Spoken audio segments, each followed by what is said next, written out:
I do want to start out talking about Rich Homie Quan real quick.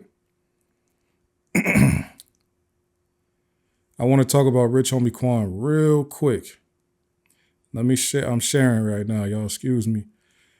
I want to talk about. Please file in here. Get in here. Let me know how y'all feeling. What's going on? Roll, roll, go, roll, roll, loves, rebuke. Yep.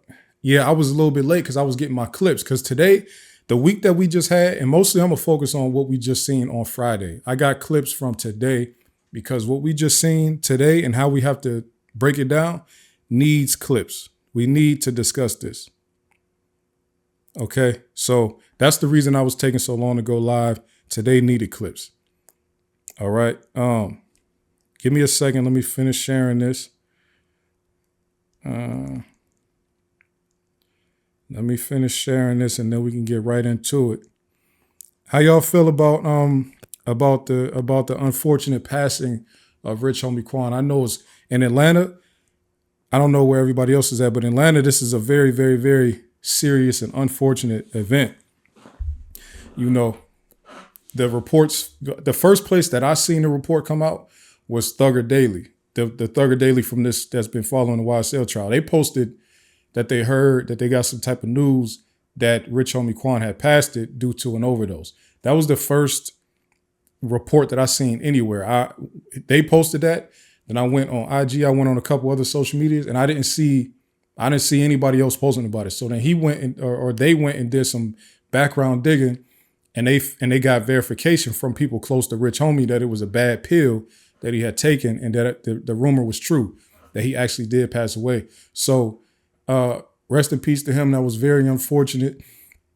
You know, I did want to. This is, you know, we got to do a PSA always to my black men, because I did talk about black men and the mental health. I always talk about it anyway, but we definitely need to talk about it again because we come from where we come from. A lot of our backgrounds, we have harder times. We have a hard time finding positive outlets for whatever type of issues we got going on mentally.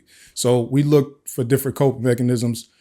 Hopefully we end up running across a healthy coping mechanism, but a lot of times it ends up being drugs or alcohol, right? So, and also rest in peace to Fat Man Scoop too, man. That was crazy. So a lot of times it ends up being alcohol or drugs that we end up using as a coping mechanism. And I'm not gonna tell you what your thing should be, but I'm gonna say that find out.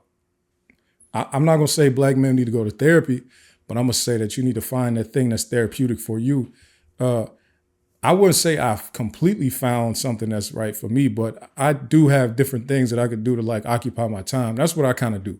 I just stay busy, and that's like my thing. I also do have alcohol, substance abuse issues in the past and all that type of stuff. But staying busy is how I really like keep my mind like out of the depression mode and all that type of stuff. I did want to say though, because because I had history with the substance abuse, so I'm gonna tell a real quick story. Because this is how like close any one of us could be to ending up in that situation right there. Back in like 2011, like leading into 2012, but mostly 2011, like I was like spiraling kind of bad, right? And I'm gonna just tell y'all this real quick before we get into the joint. I was kind of spiraling real bad, and I was going through like just all type of mental crap. I was paranoid as hell. I was just thrown off, right? Completely. Living in Virginia. And I had came across these pills that I started messing with, right? So I come across these pills, and it's the thing about these pills, right? You really didn't even get high until you took 8 of them. So you had to take 8 to even feel it, to even really get where you was trying to go. And I was, you know what I mean? I started being on them joints a lot. So, and when I'm saying I'm taking 8 at a time, I'll take 8, I'll take 10, I'll take 12. I got up to like taking 15 at a time and just being in the zone. I used to call it being in the matrix. You know what I'm saying? So I'm 20, I'm like 20 years old, 21. And this is what I'm doing to like handle the issues that I was dealing with out there in VA. I had a few friends, but I was feeling like I was really just like detached from reality. So I was really like tripping for real. You know what I'm saying? So I see you said, oh wow, 8. 8 was like the minimum to even feel it. So like I said, I was getting up to like 15 at a time, and I was doing stupid stuff. Like I'd take a road trip from Virginia to Ohio, 6-7 hour drive, and take them before I get on the road. You see what I'm saying? Like 10, 11, 12, whatever, and just, you know what I mean? Like take them and then hit the highway and drive like that in what I call the matrix. You see what I'm saying? So when I see people that, that get into these situations and they get in these low points in their life, like low emotionally, because Rich Homie Quan is well off financially, but we get into these low points emotionally, and we kind of we're not even looking for a way out of the low point. We just saying, I just want to deal with what I'm in right now. That's the only thing I'm thinking about. Let me figure out this thing that I'm in right now. And I really don't I'm not thinking about the future. I'm thinking about how I feel in this moment. And that's the thing that a lot of us need to find another way around. You see what I'm saying? So we gotta, we're gonna always hear these PSAs and we're gonna always hear these motivational speeches every time we lose somebody to a situation like this. But I'm gonna say that we need to keep on going with these PSAs because people have not been able to kick some of these habits. You understand? And for a lot of people, they're, like I said, they're not even thinking about it like that. They're just thinking, I want to handle what's going on right now. So I'm not going to spend any more time on that, but I just want to say that it don't matter what we look like right now. A lot of us got different stuff that we done dealt with or that we've been through and all this type of stuff. And you never know what somebody is going through. You know what I'm saying? It's just about everybody finding a way to navigate themselves out of the situation that they're in. You got to look at the future. Don't look at how you feel right now. It's probably a terrible feeling right now. It's going to make you crash out. It's going to make you do a lot of crazy stuff. If you keep looking at the right now, you got to try to, see the future. So that's my take on it. If anybody else, is in the chat, anybody else is watching, that's dealing with something like that, be mindful, the future. Don't think about the right now as much. It's good to be in the present, but if things are bad, let's just try to look forward and see a way out. You understand? So, Rich Homie was well off on that. When I say well off, I mean he had more money than the average person.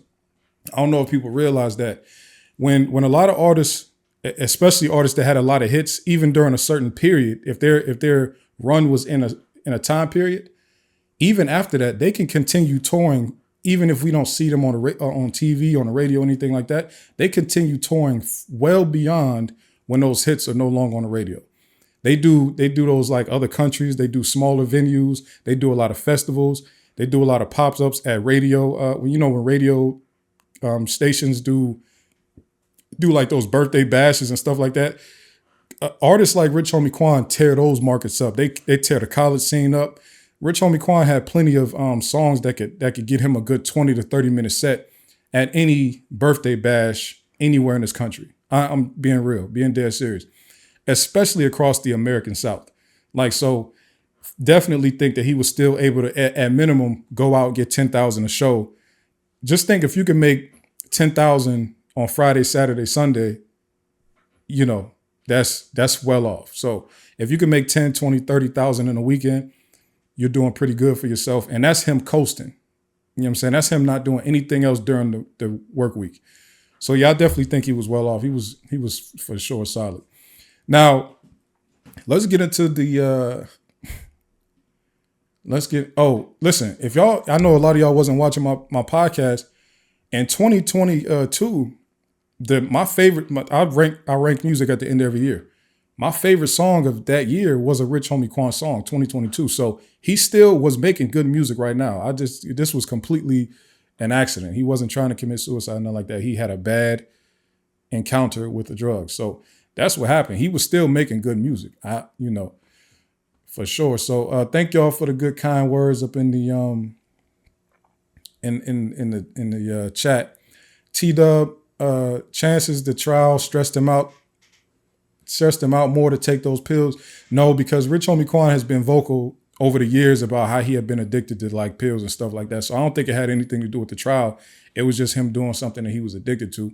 But he did say he got on him when things was getting heavy in his life, and he pretty much never was able to stop. So let's get right into the trial though. Shout out to everybody with the encouraging words. Let's get right into the trial though, right?